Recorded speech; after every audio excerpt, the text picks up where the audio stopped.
नमस्कार दोस्तों, गुरुकुल क्लासेस के इस वीडियो में आपका स्वागत है।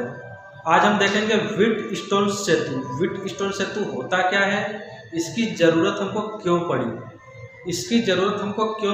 इसको जानने के लिए हम एक क्वेश्चन की तरफ जाएंगे। तो क्वेश्चन ऐसा है हमारा, ये आपका एक सर्किट डायग्राम है। सर्किट डायग्राम में बिंदु ए और बिंदु बी के बीच में 2 ओम का प्रतिरोध जुड़ा हुआ है। बिंदु बी और बिंदु सी के बीच में 4 ओम का प्रतिरोध, बिंदु ए और बिंदु डी के बीच में 3 ओम का प्रतिरोध, बिंदु सी और बिंदु डी के बीच में 6 ओम का प्रतिरोध और बिंदु बी एवं बिंदु डी के बीच में 8 ओम का प्रतिरोध आपस में जुड़े हुए हैं। तो हमको इसका तुल्य प्रतिरोध बताना है, इसका तुल्य प्रतिरोध कितना होगा। ठीक है दोस्तों, दूसरा हमने पढ़ा हुआ है समांतर क्रम क्या होता है। समांतर क्रम में सभी प्रतिरोधों के पहले सिरे एक ही बिंदु पे जुड़े होते हैं और सभी प्रतिरोधों के आखिरी सिरे दूसरे बिंदु पे जुड़े होते हैं। लेकिन यहाँ पे हम देख रहे हैं कि इस प्रतिरोध का और इस प्रतिरोध का पहला बिंदु ए पे जुड़ा है, लेकिन इसका दूसरा सिरा बिंदु बी पे जुड़ा है, इसका दूसरा सिरा बिंदु डी पे जुड़ा है। तो ये समांतर क्रम भी नहीं होगा, ये श्रेणी क्रम भी नहीं है और समांतर क्रम भी नहीं है। तो इसका तुल्य प्रतिरोध हम निकालेंगे कैसे, ये बहुत बड़ी दुविधा है।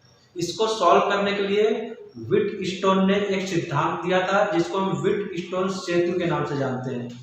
व्हीटस्टोन सेतु है क्या, उसको हम एक बार समझ लेते हैं। P/Q equal to R/S।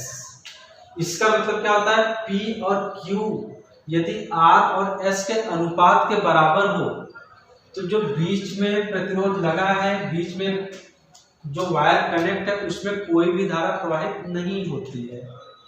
तो सपोज ये आपका P है, ये Q है, ये R है और ये S है। तो इसके अनुपात को हम कैसे देखेंगे, P/Q यानी 2/4 कितना आ जाएगा, 1/2। ठीक, R/S, R कितना है 3, S कितना है 6। R/S बराबर 3/6, 3×3 ये भी आपका 1/2 आता है, ये भी 1/2 आता है। तो हम बोल सकते हैं कि P/Q बराबर R/S है। यदि इतना है तो इसमें व्हीटस्टोन सेतु का सिद्धांत लगेगा और बीच में जो लाइन है इसमें धारा प्रवाहित नहीं होगी, तो उसका होना न होना एक बराबर है। तो इसको हम यहाँ बीच से हटा देंगे। ठीक है, ये बीच से हट जाएगा। तो अभी आप देखोगे इस प्रतिरोध का दूसरा सिरा इस प्रतिरोध के पहले सिरे से जुड़ा है। आपको एक श्रेणी क्रम में दिखने लगेगा, ये श्रेणी क्रम में हो गया और ये भी श्रेणी क्रम में हो गया। श्रेणी क्रम में डायरेक्ट प्रतिरोध जुड़ जाते हैं, यानी 2 ओम और 2 ओम कितने हो जाएंगे, 2 ओम प्लस 4 ओम कितने हो जाएंगे, 6 ओम। तो 6 ओम यहाँ हो जाएगा, 3 ओम प्लस 6 ओम कितने हो जाएंगे, 9 ओम। 9 ओम यहाँ हो जाएगा, 6 ओम और 9 ओम ये समांतर क्रम में जुड़ जाएंगे और ये बहुत ही जटिल दिखने वाला प्रॉब्लम बहुत आसानी से सॉल्व हो जाएगा। ठीक है दोस्तों, तो ये है व्हीटस्टोन सेतु का जादू। अभी व्हीटस्टोन सेतु में आप बोलोगे कि P/Q बराबर R/S, ये कैसे आया।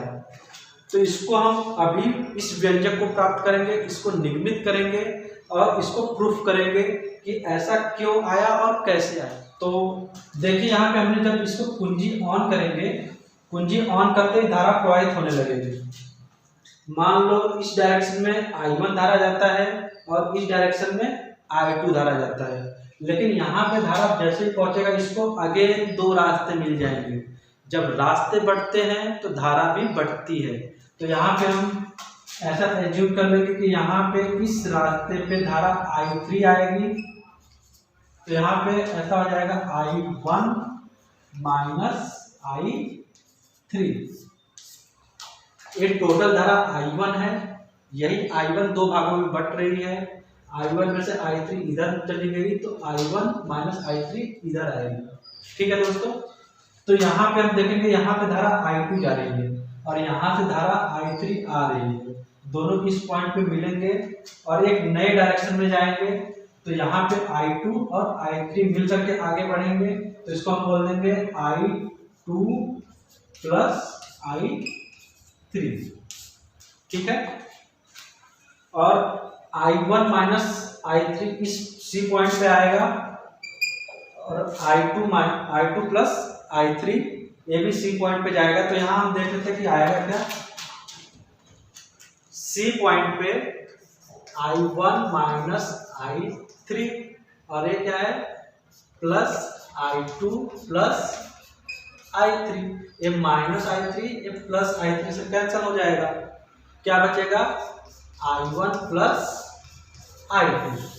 और ये I1 प्लस I2 क्या होता है, देखेंगे I दो भागों में बटा था, I1 और I2 में, तो I1 प्लस I2 बराबर किसके हो जाएगा I के। तो यहाँ पे धारा फिर से क्या आ जाएगी I, ठीक है। आई होप धारा कैसे कैसे बटी है ये आपको समझ में आया होगा, ठीक है दोस्तों। यहाँ पे हम अपना पास चूज करेंगे, अपना पास सेलेक्ट करेंगे। पास को हम कैसे भी चूज कर सकते हैं, हम पास को A B D A या फिर A D B A। आपको ध्यान रखना है पास आपका क्लोज सर्किट होना चाहिए, एक बंद परिपथ होना चाहिए। खुले परिपथ में हम पास सेलेक्ट नहीं कर सकते हैं, जो हमारा पाथ होगा वो एक बंद परिपथ होगा, यानी हम जहाँ से शुरू करेंगे वहीं पे पहुँचेंगे। जैसे हमने A B D और A, जहाँ से हम शुरू करेंगे वहीं पे पहुँचेंगे। ऐसा ही हमको एक पास चूज करना है, ऐसा ही पास अपने को सेलेक्ट करना है। तो इसको हम लिख लेते हैं पास A B D A, ठीक है दोस्तों।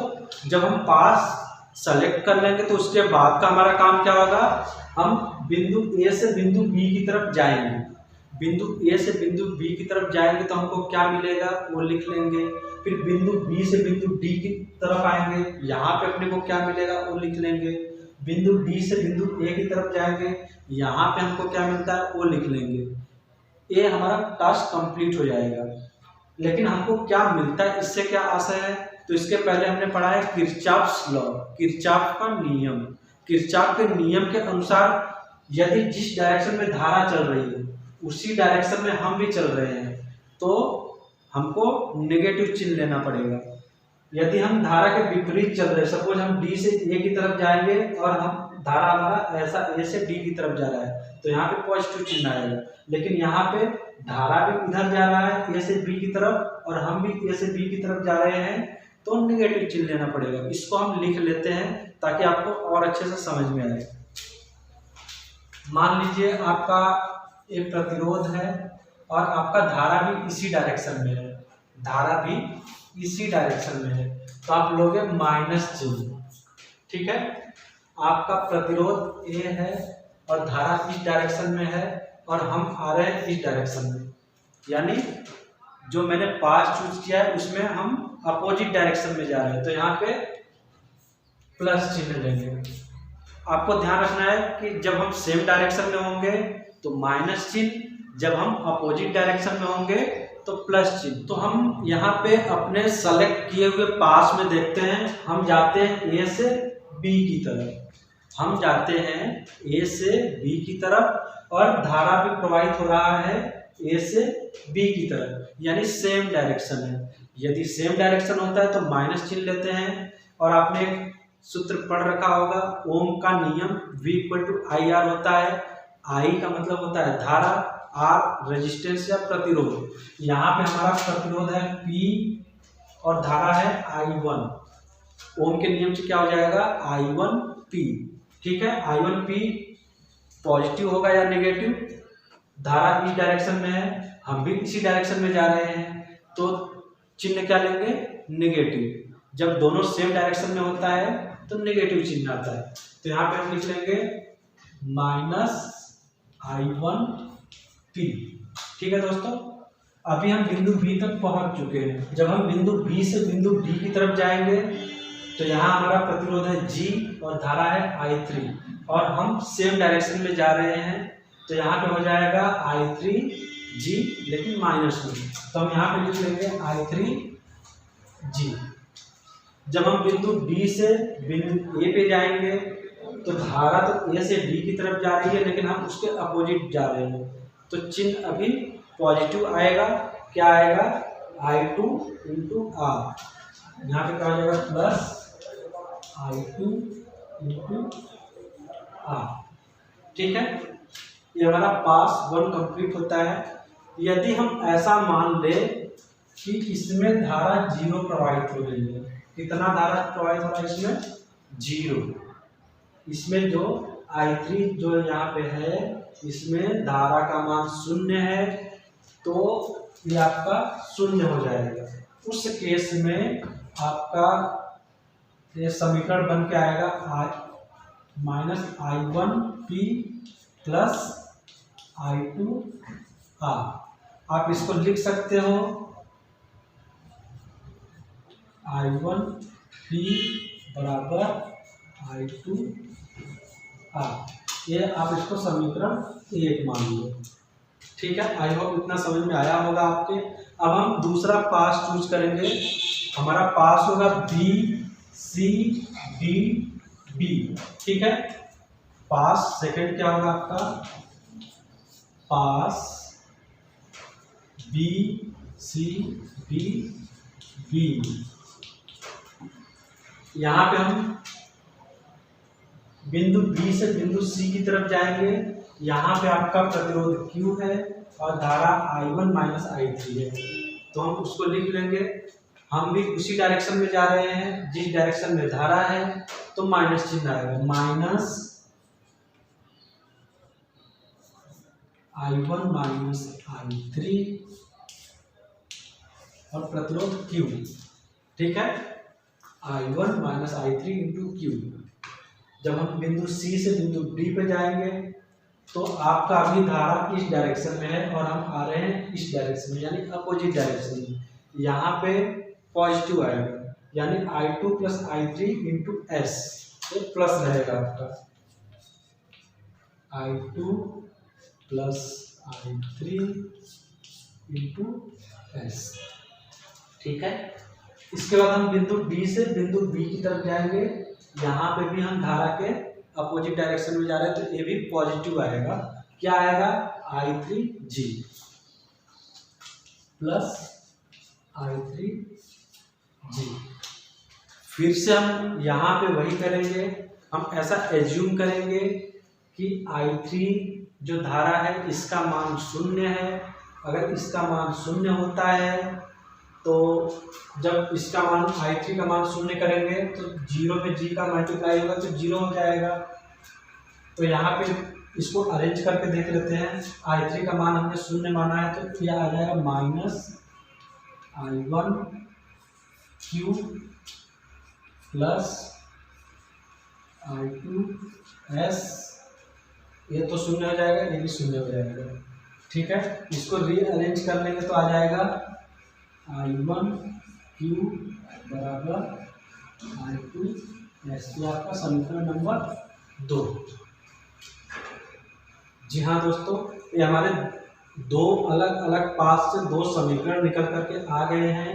अब इन दोनों समीकरण का आपस में भाग देने पर क्या आता है वो देखेंगे।